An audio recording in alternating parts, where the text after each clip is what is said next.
we talk about all the craziness of small business.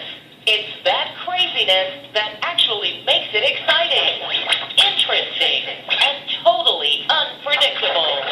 This is Business Insanity Talk Radio with your host, Barry Moltz.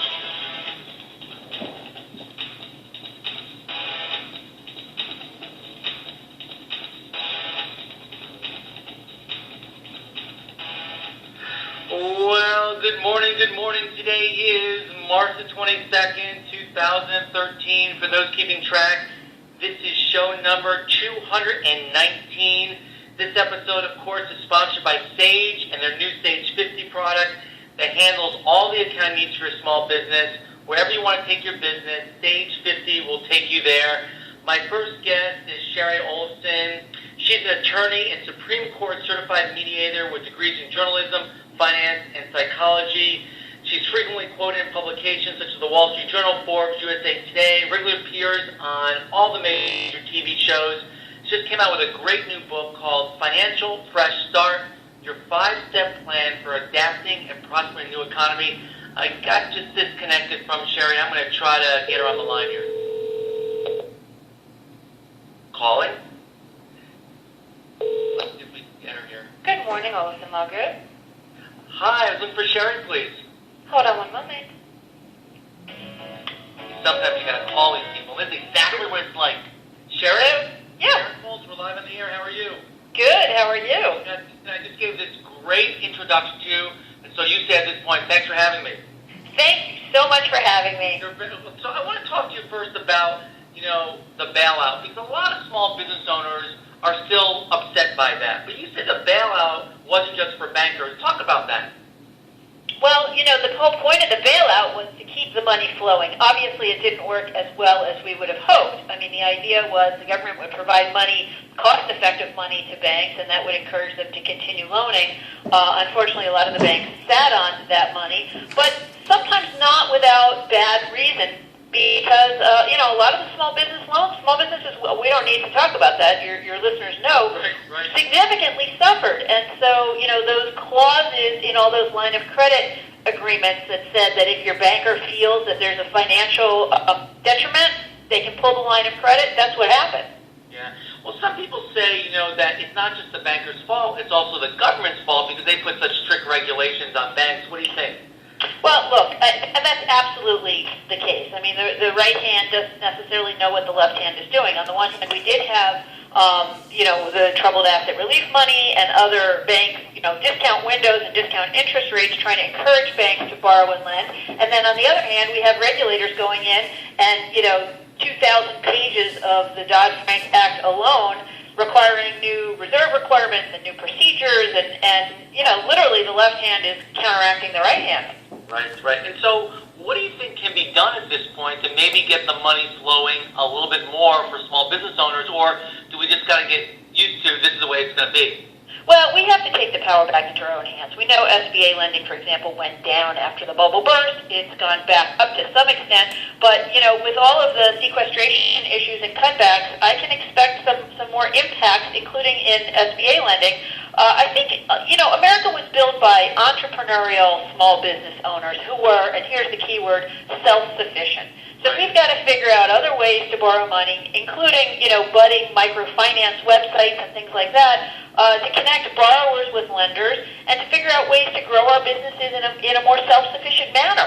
The other thing we need to figure out is, a lot of the time we lost relationships with bankers because we got so used to online banking and going through the drive-thru. Small business owners, we got to get back into the banks again, and we got to start building the relationships with those bankers so when we need them for money, they know us, they trust us, they know we know the faults and the promises of our business, and we can get those loans. Yeah, no, I think you're absolutely right.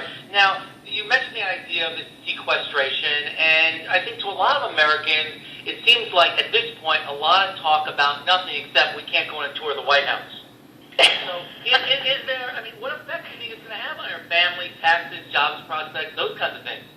Well, look, it was obviously a political hot potato, and, one of the problems with leadership, the biggest problem, Norman Schwarzkopf used to say, is indecisiveness, and we saw that in Washington. No one wanting to take the blame for specific cuts, so instead everyone took this sort of gray, amorphous blame just for across-the-board cuts. I would suspect what's going to happen in the next year or so is, as we see where those cuts play out, there's going to be pushback, and they will be sort of tweaked so that they become in more appropriate places. But look, Barry, we all had to cut back in the last couple of years, and it's time for the federal government to cut back too.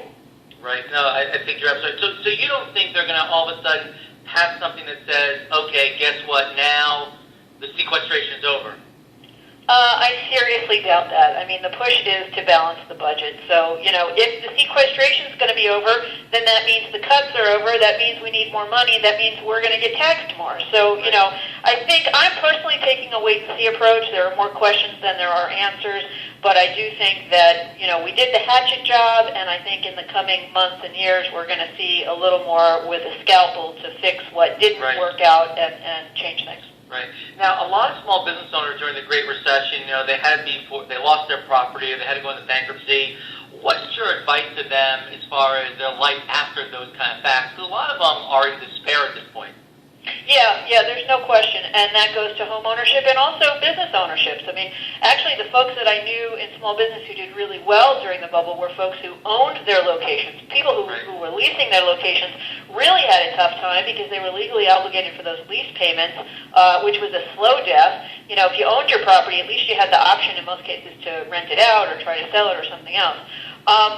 People are on the road to recovery. We now have, when we're talking about the home ownership bucket, for example, these big settlements with the OCC and in the robo-signer, that national mortgage settlement, really did make a difference. Even if you're not entitled to some kind of money or benefit under those settlements, it really got the banks more in the mindset of working with homeowners to try to work this out rather than just foreclosing.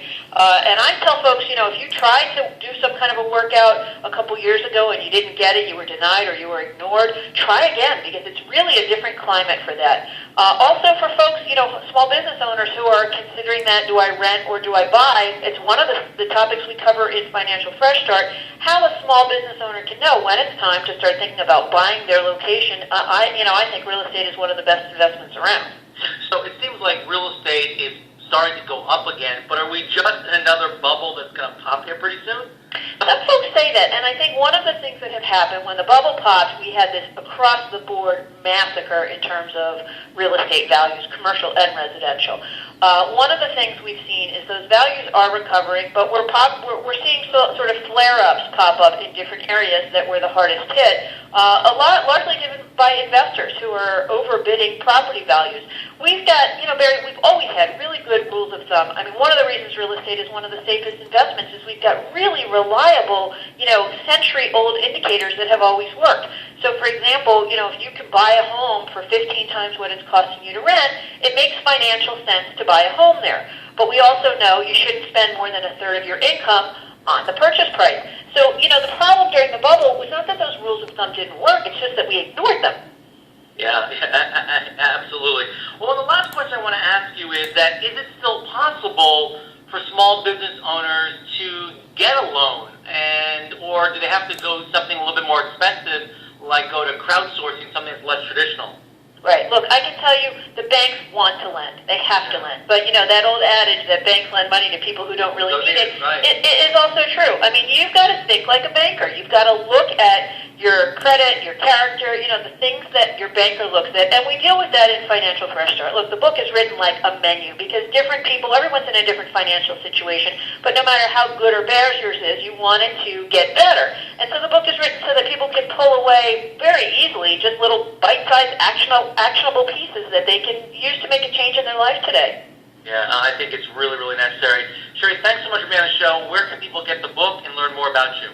Well, it's available on Amazon or Barnes & Noble, but also the website is ShariOlefson.com. In addition to be able to buy the book there's a free newsletter and also a feature where you can email me questions if you have a specific question you want answered. Really important topic, especially for small business owners. Have a great weekend.